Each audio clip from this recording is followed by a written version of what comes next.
Aku melakukan kesalahan. Aku menyesal.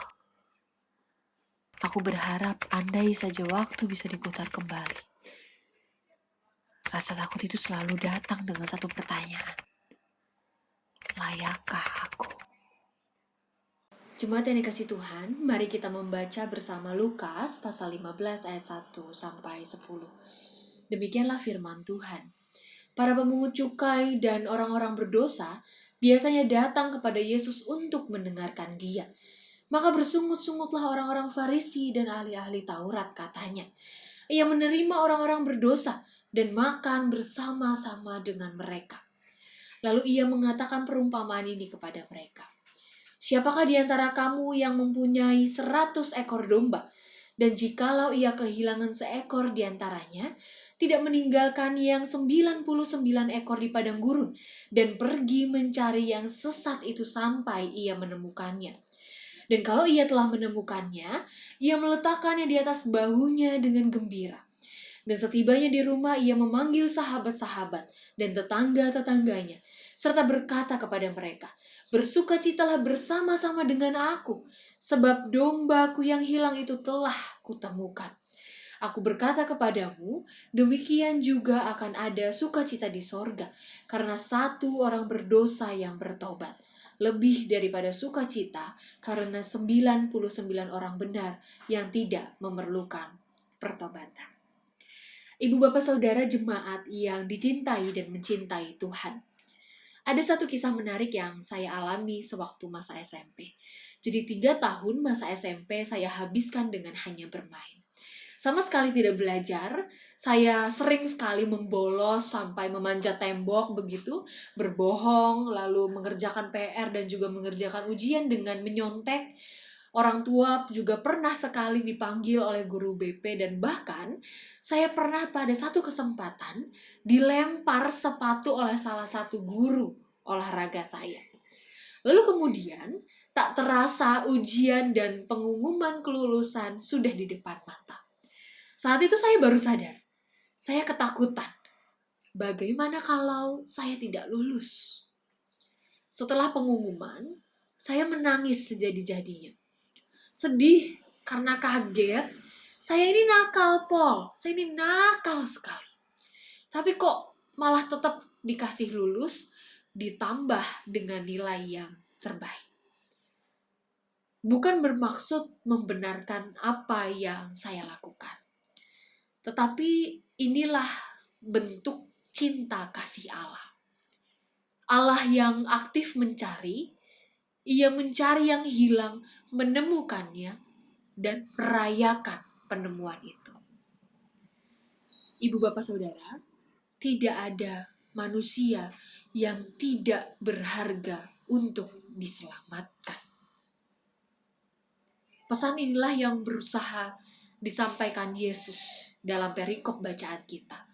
Pada saat itu, para ahli Taurat dan orang-orang Farisi sangat memandang rendah orang-orang yang dianggap berdosa, salah satunya seperti pemungut cukai.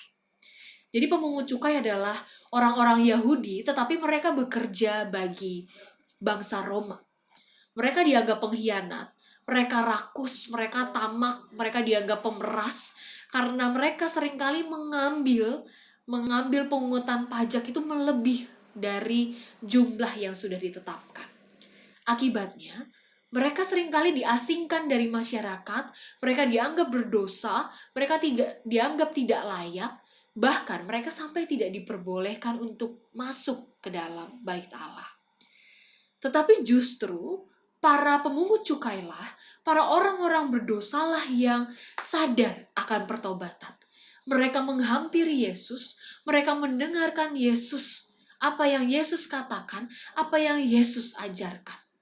Dibanding orang lain, dibanding orang-orang Farisi atau mungkin ahli-ahli Taurat yang pada saat itu paham betul bagaimana aturan Taurat, mereka menganggap dirinya jauh lebih rohani, jauh lebih suci dan mungkin tidak membutuhkan pertobatan. Dengan sebuah perumpamaan, Yesus mengibaratkan dirinya sebagai gembala yang bersukacita karena satu domba yang hilang telah ditemukan. Ibu bapak saudara, sebelum pulang di sore hari pada saat itu, setiap gembala pasti akan menghitung jumlah domba-dombanya. Apabila ada yang hilang, maka gembala ini pasti akan langsung pergi mencarinya sampai ketemu. Ayat yang keempat terdapat kata pergi mencari dengan bahasa Yunani yang diawali kata epi. Kata epi menunjukkan ini bukan hanya sekedar mencari yang asal-asalan, tetapi mencari dengan gigih sampai berhasil. Ini adalah wujud kedekatan, wujud keaktifan sang gembala. Karena domba kita tahu bersama, ia tidak bisa menemukan sendiri jalan kembali pulang ke kandang. Harus gembala yang menjemput. Harus gembalanya yang terlebih dahulu menemukannya. Ibu bapak saudara, di masa kelulusan SMP yang menjadi cerita di awal itu, saya merasa ditemukan oleh Allah.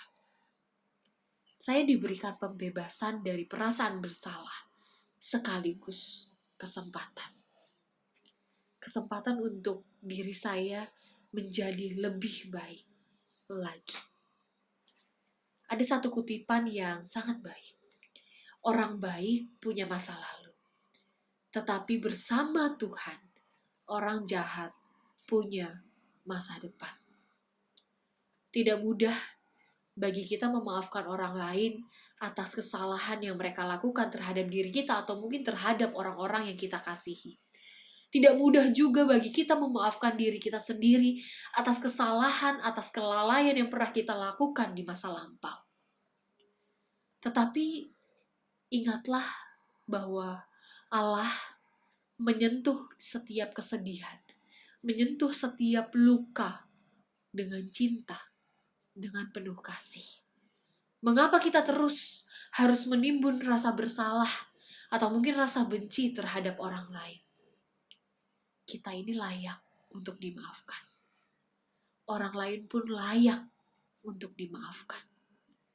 Kita semua dikasihi.